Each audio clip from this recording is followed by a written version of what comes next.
What is up, you guys? Glitchiz here, coming at you with an all-new Dauntless video. But first, if you enjoy quality gaming content, then consider hitting that subscribe button and turn on notifications so you don't miss any of my future uploads.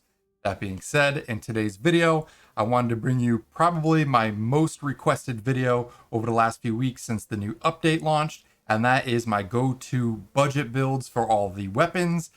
Good news, this particular build I've come up with is pretty good on every single weapon. So once you get these few pieces of armor, you don't need to change out anything, and it's super easy to build and doesn't require any exotic or legendary weapons. So let's jump right into it. Right out the gate, we are going to be running the Iceborne OMNI cell. This is basically what I did with this build. If you guys didn't see my previous build, it's outdated obviously at this point for the budget builds, as it was an Iceborne themed build that didn't have any legendaries in it. So I wanted to try and make something as close to that original build as possible, but with the new OMNI cell system. So we are going to be using the Iceborne OMNI cell, and what that does is it has a passive ability that increases our max health by 100. It also gives us 1% lifesteal and 5% reduced damage. Then again, every 150 health missing.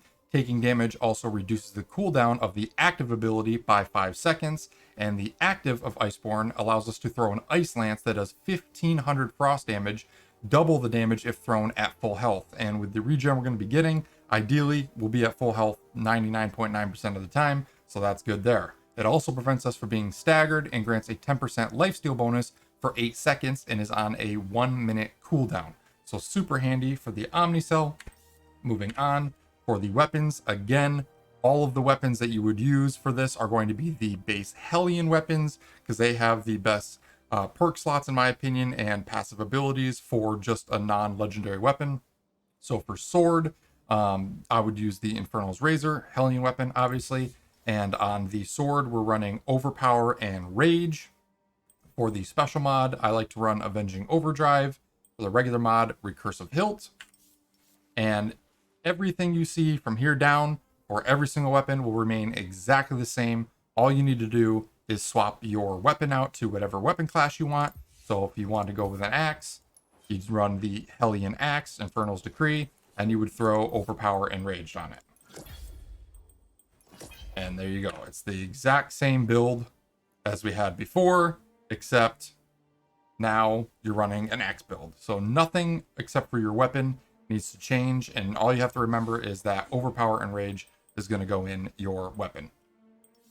So once you get that, the next thing on the list is the lantern. And what I wanted to go through with this, because this is a budget build and typically for like your more early to beginner level player, is the Koshai's Bloom lantern. And what that does is when you hold it, it allows you to dash in a direction, dealing 2,250 Terra damage to nearby enemies upon arrival, but also gives us a 15% lifesteal bonus for 10 seconds. So again, another great way to get our health back for an emergency situation. You can kind of dash out or dash in and get that extra lifesteal. So that's always beneficial. And on the lantern, we're going to be running Conduit. Always a good cell to have for increased attack speed. Feel free to swap this out with some other utility cell on weapons that are already pretty quick, like chain blades or strikers, for example, or maybe even warpike, because we will be having +6 evasive fury in here, which will give us even more attack speed, which might not be needed on those super fast weapons. So you could throw like +3 into catalyst to make your potions a little bit better, anything like that. Any other utility cell, feel free to swap that out. That's the one thing you can adjust a little bit. But if you want to just run Conduit, which is what'll get you to +6 with the arms we're using, that's still very viable, and you can use that on any weapon still as well. But that's your call. Moving on, and these are all non-legendary, super easy to make pieces of armor. For the helmet, we have the Gnasher's Cap. That will give us +3 Tenacious, because this is going to be a full life build, as well as +3 into Tough for the increased health. And the reason why we are running +6 Tenacious and +6 Tough is because in my old budget build, we ran Discipline, which would reduce our health to 50%, but we had Iceborne cells for our regen, and the Discipline would give us bonus damage. But if you look, the bonus damage that you get from Discipline, depending on how many stacks you have, is only 10%. So having the full health build with Tenacious and Toughness. Toughness is going to give us 500 extra health, and the Iceborne Omnicell is going to give us 100, so that'll bring us to over 1600 total health, giving us at least a 32% damage boost just because we're using Tenacious, which is just as much, if not more, number-wise of a damage boost than if we were running Discipline. And also, the Toughness gives us plus 50% increased healing from all sources, so any of the lifesteal regen from the Omnicell, any of the lifesteal regen from our Lantern buff that we get, those are all going to be healing us even quicker because we have plus 6 Toughness. So super good synergy there, and it will help keep us alive a lot more easily. Moving on to the chest piece, we have the Boreal Resolve, another very easy piece of armor to make. That has plus 3 Rage built in, and that is where we're putting our second plus 3 to Toughness to get us to plus 6. For those of you that don't know, Rage got a little bit of a change. At plus 6, it's going to be giving us an additional 20% damage for 15 seconds every 15 seconds, but you have to get hit. So having this fast lifesteal from the Iceborne Omnicell and our Koshai Lantern will allow us to get hit, keep taking damage, but have fast enough lifesteal to mitigate anything that we would have gotten from that hit to activate it in the first place. And then for the weapon, obviously, like I mentioned before, we'll have Overpower, which gives us 40% more damage for staggered behemoths. And like I said, this build is viable in any activity in the game, pretty much. If you stay around for the build showcase, I hop into Twilight Sanctuary, which is the highest level hunting grounds, and I take the behemoths out, no problems whatsoever. This build can carry you as you're learning the game of Dauntless and practicing your dodges and things like that, all the way up to the main endgame content. So it's still super viable, even though it's not 100% optimized for max damage potential. It's still pretty good. Moving on to the arms, we have the Light's Refuge. This is the Rezakiri arms. This is the highest armor piece that you have to craft. It's still not crazy difficult because the initial crafting ingredients aren't that hard to get on the Rezakiri. But that will have the second plus 3 conduit built into it, and then we're putting plus 3 Evasive Fury on there as well. And the reason why I'm running Evasive Fury instead of the Assassin's Frenzy is because in order for the attack speed boost to activate with Assassin's Frenzy, you have to break a part.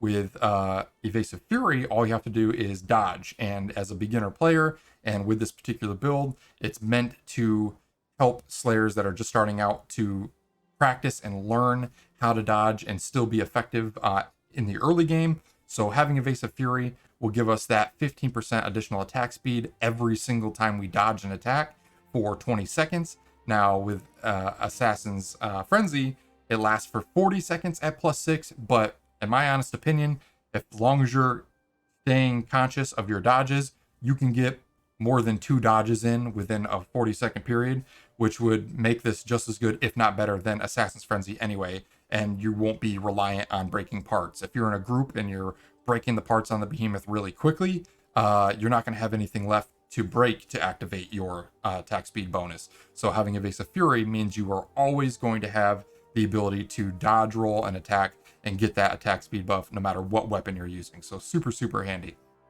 and much more reliable than Assassin's Frenzy, in my opinion. Then moving on to the legs, we have the Boreal March, another very easy early game piece of gear that you can make that has plus 3 Tenacious built in now, bringing us to plus 6, as well as plus 3 Evasive Fury to get us to plus 6 for Evasive Fury. For the tonics, I like to run Blitz, Frenzy, and Aether Drive tonic. Blitz for the increased attack speed, Frenzy for the increased attack damage, and the Aether Drive tonic to increase our cooldown rate of our Lantern ability, allowing us to get that dash in and AoE damage, as well as that additional lifesteal more frequently, because our Lantern is going to recharge a lot quicker. So yeah, that's pretty much the build, you guys. Plus 6 Conduit, plus 6 Evasive Fury, plus 6 Overpower, plus 6 Rage, plus 6 Tenacious, and plus 6 Toughness. You're getting full 6 points in every single perk in the build. Every perk in the build is viable on every weapon. So like I said before, all you have to worry about is swapping the weapon type. Work on every single weapon because it's power slots for the Hellion weapons on all of them. Just pick the Hellion weapon and run Overpower Rage. That's all you got to put in it. And that will make this same exact build for every single weapon, and it will be viable on every single weapon. Feel free to optimize your tonics a little bit for things like the hammer. If you don't want to run the Aether Drive tonic, you could use the Stagger tonic. If you're running Warpike, you could swap that for the Insight tonic for more wound damage. So it's totally up to you how you want to customize the little things here and there. But this particular build in general will be a very straightforward, very easy, low material cost armor set and loadout to build at a very early stage in the game, and is viable as you're learning the game all the way up till the end game content. So super viable, very easy to make. And yeah, this is what I typically go to when I'm starting out. Not so much anymore, but for beginners, very good build. But yeah, that's pretty much it, you guys. If you enjoy the build, be sure to comment down below, let me know how you like it. And if you want to keep up to date with all my future content, again, be sure to hit that subscribe button. We have a ton of new build videos and gameplay videos coming out in the near future, so don't miss out. And last but not least, if you're not already a member of the Glitch Gang, be sure to click those links down in the description and join us. We have hundreds of Slayers in there, always looking for new people to hunt with, and everyone's hyped up because of the new patch, and everyone's learning together and posting new builds. I've actually got probably 2 or 3 potential builds that fellow Glitch Gang members have also already given me that I'm testing out that look really cool, that I'll probably be showcasing on the channel as well. So I'm posting all the community's builds too. If you want yours to get shown off, join the Discord and post that in the proper channel. But yeah, other than that, hope you guys had a great day, and hopefully you stick around for the build showcase. If not, thank you for watching up to this point, and we'll catch you in the next one. Later.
Thanks so much for watching, you guys. I hope you enjoyed the video. If you did, be sure to hit that like button. Also, if you're looking to join a killer community of like-minded gamers, then be sure to click the link in the description and join the Glitch Gang Discord server.